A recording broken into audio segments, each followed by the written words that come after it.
Tommy, what are you doing on that pelican?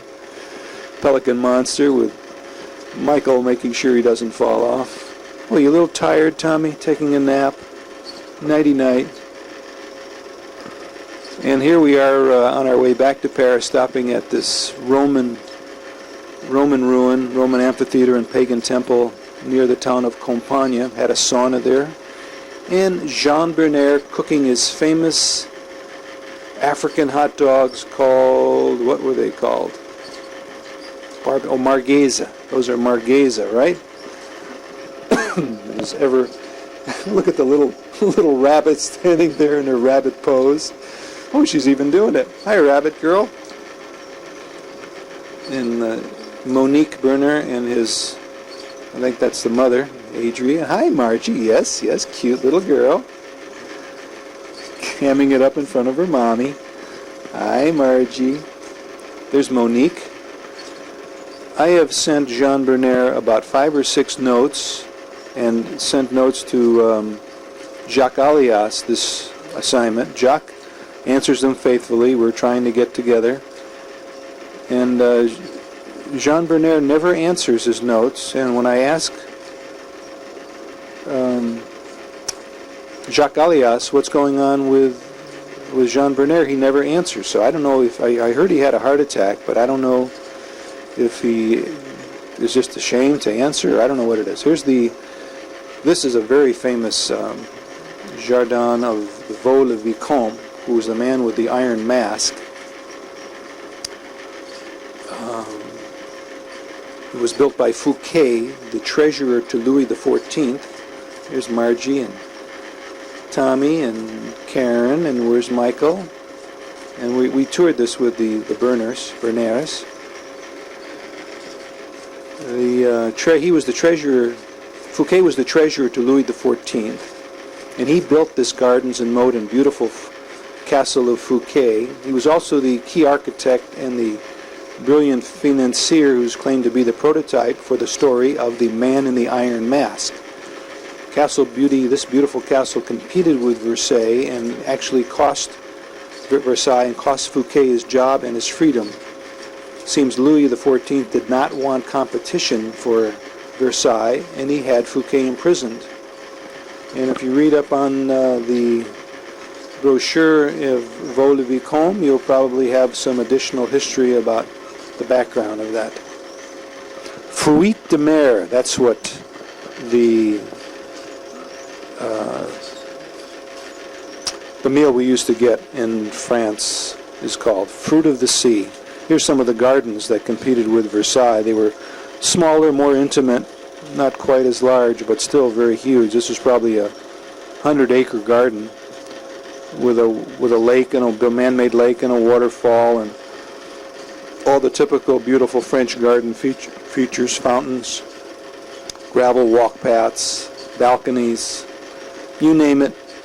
Vieux le Vicompte, Fouquet's gorgeous castle, had it. And as a reward for building this beautiful thing, and it might have also been they felt that he stole too much money from the treasury to build it, because where does a treasurer get the equivalent of what a king has to build this kind of a castle? And we toured the building. The building was just as beautiful as Versailles also. Caryn and her mommy. Let me try to focus that in.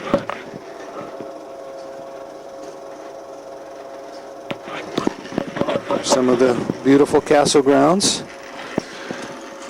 Tape is still turning. We're coming to 4360 on the tape and coming to the end of this reel shortly.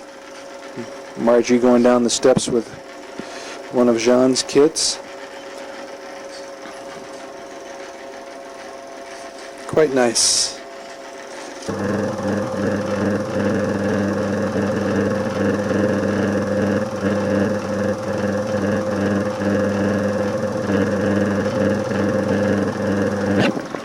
This is one of the most famous scenes in all my years of movie taking. Just an unplanned view. Margie grabbed that old junker bicycle. I'm going to back it up again. Margie grabbed this old junker bicycle one day. We've been trying to get her to learn to ride the bike with training wheels, and she's now 7.5 years old.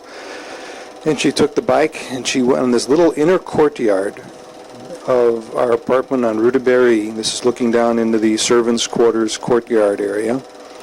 She grabbed that little bike and she started riding it by herself. I think we'd all been taking bike rides in the Bois de Boulogne from our apartment over to the Bois. Tommy probably had already been lost by now. Margie grabbed the bike and decided, I'm going to learn to ride a bike too. And she was out there for 3 or 4 hours one weekend, Saturday, Sunday, morning, afternoon, and this was the results of her persistence and stubbornness, was learning to ride her little two-wheel bike. Can you ride a two-wheel bike yet, Nikki? Here's your mommy, 7.5, riding a two-wheel bike, and the bike was warped. The tires weren't straight. The handlebars were a little crooked. One more time on that. This is, of course, you can do this with the VHS tape too, can't you? Just stop the VHS tape and go backwards with it. This was 1974, probably July, August 74. Margie was just over 7. And we're in an inner courtyard, the cramped quarters of 35 Rue de Berri, which became the Beverly Hills in 1989. What a persistent kid, huh? Margie decided she wanted to do something, she did it.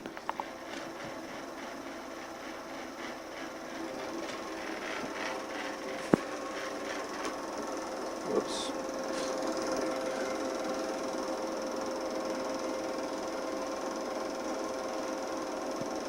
Quite a girl, Margie. A lot of capabilities there. Okay, let's see if we're in focus. Yeah, there's CaVa doing her thing. Running around, relieving herself. Dogs sure have a life, don't they? They have to go, they go. Doesn't matter where you are. And having a nice run in the fields. Here we are in Paris, near the Place de Pantheon, not far from the Gardens of Luxembourg. Probably on one of our Sunday afternoon jaunts. Caryn's in her cast from her broken ankle, suffered as the cheerleader during cheerleader practice at American School of Paris. Caryn was cartwheeling off a raised platform at the ASP gym at age 12. She said to the gym teacher that she didn't want to do it. I don't want to do it, but they forced her to do it, and that's when you suffer accidents, when you're not relaxed doing something. Here she is coming out of the back of the wagon, which was not one of her places to sit, but it was easier for her to get in and out of the car from the back entrance. Tommy taking a big slug of coffee. Margie with the little CaVa. Cute kid. Yeah, here we are. Where is this? This is the Chateau de Scieux. Another one of our typical Paris weekend jaunts. Didn't have a Chinese lunch today. We probably took a picnic with us. Margie, Tommy. That's the beautiful Chateau de Scieux. You can see the Michelin Guide. Here's some of the statuary around there. And I think I'm going to ask the kids to imitate. Okay, you pose like the statues are posing, I said to Michael and Margie. And pretty soon we're going to see them imitating these poses. See if they did a good job. There's Margie, looking very sad. Michael looking sort of like the poser up there, the guy on the left. Margie's the guy on the right. And here comes Adrie down the stairs with her little broken ankle, Caryn. CaVa running around. Oh, there's a real cute scene here too. We'll see in a minute with CaVa. And is that St. George and the Dragon again? I wouldn't be surprised. Yes, it looks like, no, it's a unicorn and the dragon. Okay, replace St. George with the unicorn, and there's the unicorn sticking its horn, unihorn, into the dragon's mouth. Dragon's got its tail wrapped around, and here's a twin brother to CaVa on a leash. That's CaVa sniffing around. And these two dogs had a ball. Look at how cute that is, huh?